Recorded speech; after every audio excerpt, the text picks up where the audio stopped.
every second our hearts collide. You pull me back inside your gravity, and when the stars align.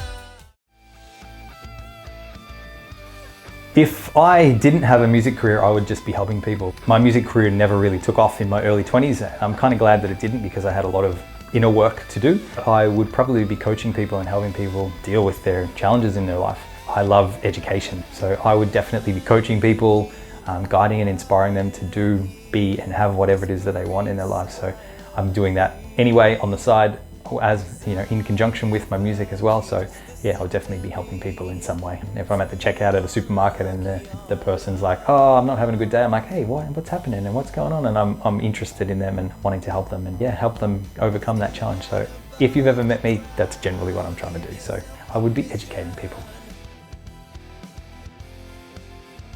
I have performed all around Australia now.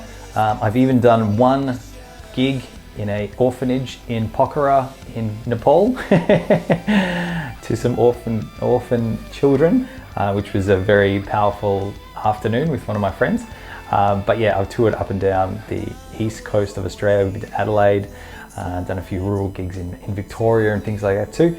Probably one of my favourite gigs that I remember was supporting the Potbellies at the Queensbridge Hotel in Melbourne, which is quite a long time ago. But I remember singing and dancing on some of the bars there and having this amazingly huge stage to play at, and just being on a really big stage. And a couple of months before that, I remember going to see the Butterfly Effect. I think I was on that exact same stage, and I said to my friend at the time, I go, I'm going to play on that stage one day. And then 2 months later I was playing there, which was pretty cool. The worst stage, I've played in a few really big bands with 5 members before, and any venue that's really small and has a small stage, and trying to fit 5 members on there with huge guitar amps, massive drum kits and keyboards and huge gigantic bass amps is pretty tricky. So and Melbourne also has a lot of venues on the second floor, so you've got to cart gear up and down, up and down, up and down. So that's always a bit of a nightmare as well. But yeah, performing out by far always outweighs all of those little big challenges.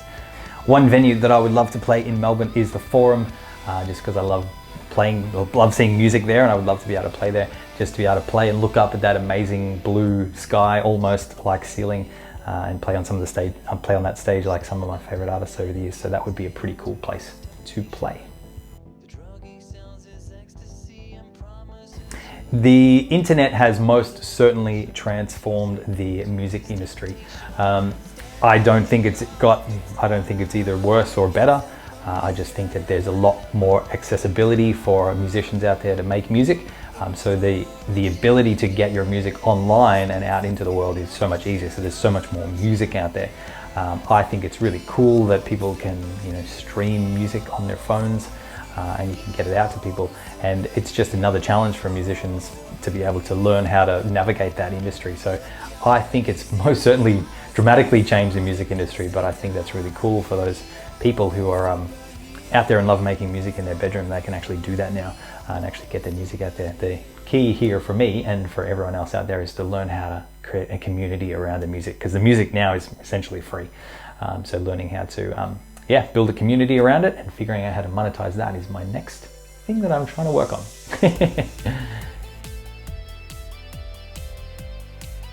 At the moment, my favorite song to perform is one of the latest singles that I brought out. It's called Cosmic Heart.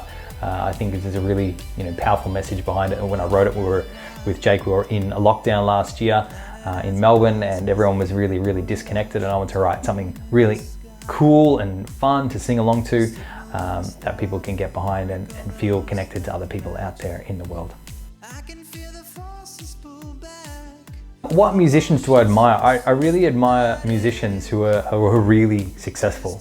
That they're not just successful musically, but they're also successful financially. They're also successful in their relationships, and they're more whole human beings that have learned to master all these different areas of your life. So to name a few, I would probably say, whether you like them or not, or whether you like their music or not, I'm definitely fascinated and interested in them. Is your like Sting from The Police, John Bon Jovi, Bono from U2, all of these people that are using their musical influence to be able to then do philanthropic things, and they're all, they're building houses for people. I know John Bon Jovi's done that. So these people, and Elton John is another one, who are out there making music, but they're also, putting their time and energy into things like Elton John with the AIDS Foundation, and all these people that are amazing musicians, but they're also fascinated by all these other areas of life and becoming better human beings and making a difference in the world. The most trouble I've ever gotten into was probably in December of 2010, when I had what we could call an enlightenment.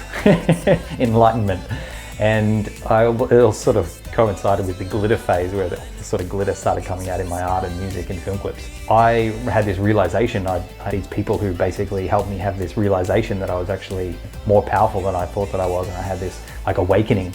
And I remember saying a few times that it's okay guys, I'm God. And I had this absolutely crazy fantasy world playing out in my real world, and I started speeding everywhere in my car, and I was driving everywhere at like 140 kilometers an hour. And in December 2010, I collected 10 speeding fines, and a few more after that as well. So I lost my license instantly, and yeah, I was in lots and lots of trouble with the law. The greatest piece of advice I've ever been given is to find out who you are and do it on purpose. And I think we're a miracle that we're here on the world. Like, our fingerprints are unique to us, and our eyes are unique to us. And we're all given a unique opportunity in the world. And so, that piece of advice is really powerful, because it helps you value who you are, and then just try to do your best to discover who you uniquely are. And there's someone out there that's making a living out of taking photos of their dogs and putting them on Instagram, creating a business around their love of horses or music or whatever. And so you're no different to anyone else. No one else is more valuable or important than you are. And you're no more valuable and important than anyone else, but you're worthy of doing you and living your life to the best of your ability and being your own superhero. Finding out who you are and doing it on purpose, I think, is a really powerful piece of advice that I heard, but that I think really impacted me and made me want to discover who I uniquely was, and then share that with the world. If I could change anything about the industry, probably the most powerful thing that I would love to change is the perspective that there is actually a music industry. So I think for me, we're not in the music industry, we're in the people industry. An industry only exists with the people that are involved in it. So when you start to think about the music industry as the people industry, and you go out into the world going, hey, who are the people that I would love to work with and help?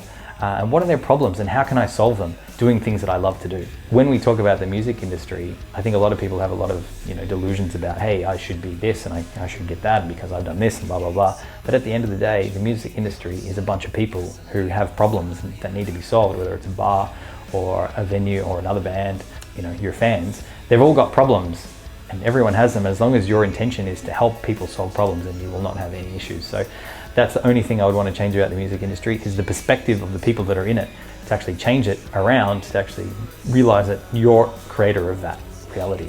And but when you take responsibility that if you don't have revenue coming in or you don't have engagement, it's because you're not solving someone else's problems. So hopefully that one helps.